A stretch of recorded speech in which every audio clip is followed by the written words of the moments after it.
everybody, welcome to another episode of the Grown Connect podcast. So today I have with me Anthony Ewing, co-founder and chief brand officer at Thoughtium. Anthony is an industry leader in learning and development with over 20 years of experience. Welcome, Anthony. Thanks for having me. It's such a pleasure. So Anthony, for the viewers that are not familiar with the work that you do, what would you like to share about your background and exactly what it is that you do? Sure, yeah. I have a background that's really centered in designing and delivering great learning experiences. I started my career in the sales arena in life sciences and pharmaceuticals and was just a product of really great training and leadership development. This is where I developed a real passion for learning experiences really shaping and enabling organizations. And so about 15 years into my career, I decided to go all in on learning and development and spent about 2 or 3 years kind of bouncing around and understanding how learning and development really impacts organizations and helping a few startups build L&D from the ground up as a real enabler to their kind of phase one of their growth. And it was then that I saw a huge opportunity to build and scale a business around helping organizations realize the value in great training, learning-centered or human-centered experiences and coaching. And that's very much what we do today at Thoughtium now. 10 years into building this business, so much of what we do is really rooted in designing and delivering learning experiences and enabling organizations to really realize the ROI in investing in their learning culture. And of course, today that, what we're focused on is, doubling and tripling down on, what we call human-centered experiences. As organizations, continue to invest in technology, we feel that there's a real premium on the softer skills and what we call the universal skills of today's kind of corporate citizen who are, bombarded with technology. We've got to continue to sharpen our skills in connecting with others, solving problems, critical thinking. And so much of what we do here at Thoughtium is really supporting that. That's great to hear.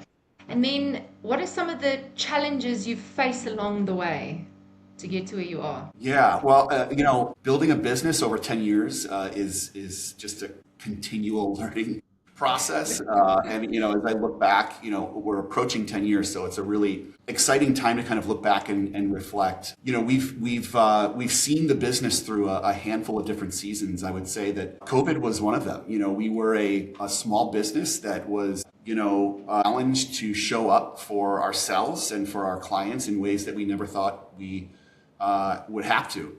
And that meant making some really challenging, decisions, but also kind of really committing and recommitting to, our community and our clients that, we were going to be able to support them through a lot of this change. And so, our business, which is largely rooted in in-person facilitation and workshops, overnight had to flip virtual. And I think one of the exciting things, of course, I think the whole world did for several years, but we're now kind of experts in that hybrid experience. We have all of the technology and the tools and the platforms to deliver these experiences virtual, but we also encourage and even challenge our clients to, invest in these in-person learning experiences and, double down on those experiences. Organizations that maybe would bring their teams together 4 or 5 times a year are now only doing that once or twice. And so, we're encouraging our clients to really ensure that those few times now that they're bringing their teams together are really, really great experiences. So I'd say that's,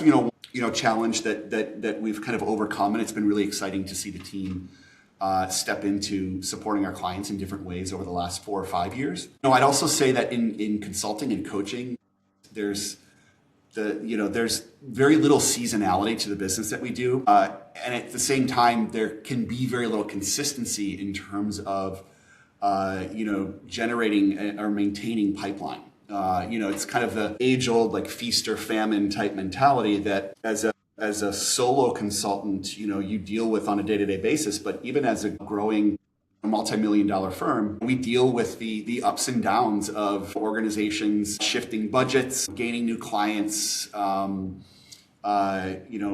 teams and leaders that we've worked with for years, maybe changing industries or moving. Those slight shifts in the marketplace or in our client complexion can have real impact on, the continuity of our business. And, managing top line revenue has always been a really interesting challenge of ours. We've learned, though, and I think we're in a really good place right now, that we'll always be a relationship organization. And we are continuing to put relationships at the center of how we sell business, but we're taking a much more account-based approach. We're, instead of focusing on individual relationships as conduits to new business, we are now looking at supporting entire organizations or entire functions within organizations, because we have a team that allows us to scale offerings. And so the sales process has shifted from, one-to-one, like great relationship building to, how do we build and maintain a great relationship with an organization or a brand or a team? And that's provided some real excitement in our pipeline and also some more consistency. That's great to hear. And how is business currently doing? What would you say is one thing that you guys are really doing well right now? Yeah, I mean, business is really great. I think, within the last 12 or 18 months, I think a lot of organizations like ours, we're a 20-person firm here in Chicago, but we've got folks across the country, just an incredible team of L&D and HR professionals. Over the last 12 or 18 months, a lot of firms like ours had a real decision to make. And that was, are we going to,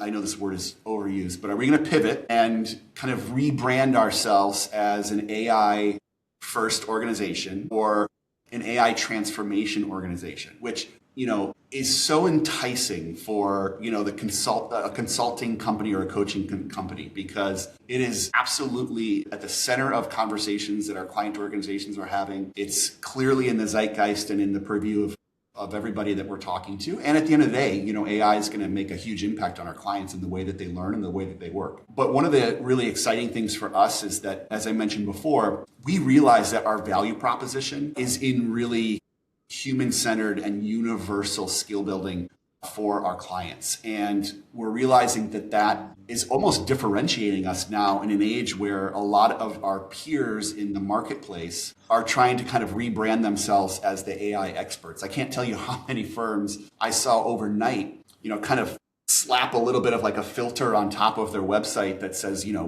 we are now your AI transformation partners of choice. And we couldn't do that in good conscience, because we believe so strongly in putting humans first. We also believe so strongly in a world where AI will absolutely be an incredible tool for all of us. It's the human-centered skills that will truly differentiate us, as individuals, as employees and as leaders. And we've gotten great feedback on that. I think we're clearly positioned within the marketplace, and particularly within our clients. Our clients know if we want a really great, bespoke, human-centered experience, we're going to call the Thoughtium team. If we want to build a little bit of a perspective on how we can elevate our learning culture and continue to leverage technology to do that, Thoughtium's going to be at the table. And that's something that we've really seen a lot of success with in just the last 12 to 18 months, and we will continue, to really go after our vision of ensuring that human-centered experiences are the differentiator. That's really great. Not a lot of people do it that way, so it's nice to hear that there are coaches out there that still take on that human element. What would you say is one thing you actively working on improving? Well, there's a lot of things we're working on as an organization. I mentioned before taking more of an account-based approach. That is really challenging us to start to better understand how we organize our people. We're in a relationship business, and we have clients that just simply want to work with certain individuals within our firm. And, we've had to kind of weigh that against also our ability to really deploy a dedicated team to some of our larger accounts. And that's been such a great challenge of ours, because it is really easy to kind of default to those relationships that we feel comfortable with, or even the type of work that you might do here within Thoughtium. You can kind of find yourself almost trying to pick a lane. And now that we've taken this account-based approach, it's really challenging our folks to really understand the breadth of our offerings and to be able to deploy those in a lot of different environments. And our team are really enjoying, focusing their efforts on expanding an account. And when we say an account, that means multiple buying centers within an organization, again, versus just meeting another leader and having a good conversation. We're talking about how we can really enable entire teams and entire organizations with our offerings. And that's been a real shift. It takes more of a strategic mindset for all of us. It takes a little bit of a pause and conversations about how we're approaching more than just individual relationships. And at the end of the day, it's challenging us to take much bigger swings. So I think, moving into more of an account-based approach is a sign of, the maturity of our organization, kind of where we're headed. And it's also maybe a bit of a signal to the marketplace that you can count on us for great relationships, yes, but you can also count on us to come in and help you, scale your learning experiences across the organization. It's really great. So maybe you could walk us through a recent client story. What was their challenge and what did you do with them and what changed over time for them working with you? Sure. Yeah. Over the last, couple years, one of our largest clients, a global media company based here in the US, had brought us in to do some leadership development. Like many of our clients, we started small and we focused on a very specific group of senior leaders. And, in many cases, that's a great kind of opportunity for us to prove ourselves. And we did a wonderful job taking a small group of executives through a leadership development pathway. I believe it was like a 6 or 9 month program. And it was a wonderful mix of self-paced learning, really great content. And at the core of it were these kind of bespoke in-person leadership development experiences, these really unique, group coaching cohorts that we organized. And it was a huge success. And this client came to us and said, hey, we'd really like you to scale this across several teams that are now, we go from a group of 10 or 20 to now a handful of groups that are several hundred people. And that was maybe one of our first opportunities to take a step back and say, man, this isn't just about kind of rinse and repeat or copying what we always do. This is about now creating a scaled leadership development platform for our client organization and helping them see that as this continues to grow in visibility and success, it can add as many cohorts as they want it to. And they can count on Thoughtium to bring that scalability. And so, this was where we really had to deploy that kind of account-based approach. We had to think a lot bigger than, maybe we had in the past, where it was just about deploying a couple more consultants. And we've leveraged a wonderful outside network of coaches that we've brought in on a 1099 basis. We've built a tiered leadership development kind of ecosystem or platform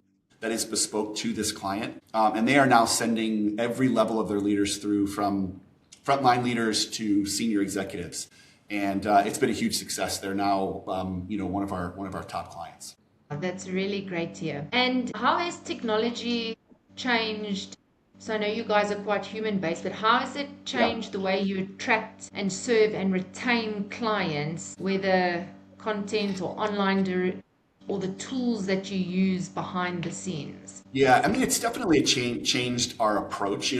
We do a lot of design and development work. So, when we're designing a learning program, we're developing content for that program. It's shifted the way that we design, in that now the world's information is free. And that's different than, even just 2 years ago, when your content could be kind of like the main differentiator. Now, like, content is free. I mean, anybody can go and within a couple of prompts, like, really curate answers to their questions or even guidance on how they develop certain skills. And that, I think, is a wonderful thing, because when content becomes almost a commodity, you then get to focus on some of the big differentiators, which is like, how is that content wrapped into an incredible experience? And so, the technology for us has allowed us to more rapidly create content that's really supporting what we're now focusing most of our time on, which is the vehicle with which we deliver it in, which are these incredible experiences, whether that's, at a large national sales meeting, thinking about how we can, organize people around some of the organization's biggest problems and almost simulate some of the big decisions that they might have to make, to, a 2-day leadership offsite. How do we curate a wonderful experience for a group of executives that, just want to think about their business and solve some big problems. Our conversations and our focus can now be more so on the experience because we're allowing technology to support and build content and perspective at a pace that we never could before. And so we welcome new technology, particularly AI, but we have a really simple framework that we use. It's a little bit of a mantra. We say human, computer, human. So everything that we do, if we're bringing AI, into the picture, is preceded with humans, myself and a coworker or a small consulting team getting in a room and doing some thinking, some independent, human-centered thinking about, okay, what are the objectives here of this project? What would be the biggest impact that we could make? How could we enable, this team or this organization to realize huge gains on this investment? We then bring in technology, or in this case, human computer, where we would bring in AI to, help build perspective, help build different layers of content that these folks would engage with. And then on the back end, we make sure that we bring more of a human component into it. Any content or data or perspective that is supported or augmented by AI, we make sure that it is then reviewed and scrubbed and made sure that it's delivered then in more of a human concept. So human, computer, human is a bit of a framework that we've been using to make sure that we harness the greatness of technology, but we don't allow it to become our voice. Oh, that's really great. And then a lot of coaches struggle to balance impact with income. So how have you guys structured your offerings and pricing and business model so that you can still serve deeply but grow sustainably? Yeah, the short answer is I think over the years it's been this balance of, we've spent some time, trying to really productize our offerings, and I think we've learned some lessons there that you can really try to productize your offerings, but a good consulting firm, especially a human-centered firm like ours, our clients are expecting more than just off-the-shelf, productize. Like we're not lynda.com. We'll never have just an off-the-shelf library of content, that you can license to your organization. Everything that we do has a certain element of customization. Everything that we do has a human touch. And so I think pushing ourselves to more clearly define our offerings and say, hey, we have a core set of offerings that we can kind of bring into the conversation. But those offerings are, again, always wrapped in deeply understanding kind of the needs of our client organizations, shaping then the offering to make sure that it's meeting those needs in very specific ways, and not feeling like, what we just did for client A is the exact same thing that we need to do for. So it's this wonderful mix of we've got these 4 or 5 kind of core offerings that we can bring into the conversation, but our clients can count on us to almost clear the table right away and say, hey, let's really understand your need here. And we've got content and experiences and offerings that we can bring into the picture. But ultimately, what we deliver is going to be very unique to you. Okay, that's really good to hear. And then to close off, Anthony, what is one piece of advice that you would like to share to somebody that's new to your industry and hoping to get where you are today? Stay open, stay flexible. As quickly as the world is moving, I think at times we feel like our organizations shouldn't change, or maybe we yearn for just a long stretch of stability. And as an entrepreneur, I've just learned that there's a reason why that the saying, change is the constant is so popular, because that truly is the case. And to the degree with which we are able to flex will be the degree which we are flexible, or the degree that we are successful. The more that we can flex, the more that we can stay agile, the more we can be successful. I would also say you don't want to bend too much, right? And one of the themes in today's conversation is I don't think we'll ever change the fact that we're a human-centered organization bringing a human-centered focus. So it's this really cool balance of we could wake up at any given day and we might have to go left instead of going right. And we're not gonna stray too far from what has made us successful thus far. So, flexibility rooted in, deep belief in why you're doing what you're doing. Thank you so much. And then if any collaborators or potential clients would like to reach you, which would be the best way to do so? Yeah, super easy. You can find me on LinkedIn, Anthony Ewing, Ewing. You can also email me, anthony@thoughtium.com, and that's the word thought, THOUGHT, as in Mary.com. Fantastic. Thank you so much, Anthony. It's been lovely having you on today. Thank you, Michelle.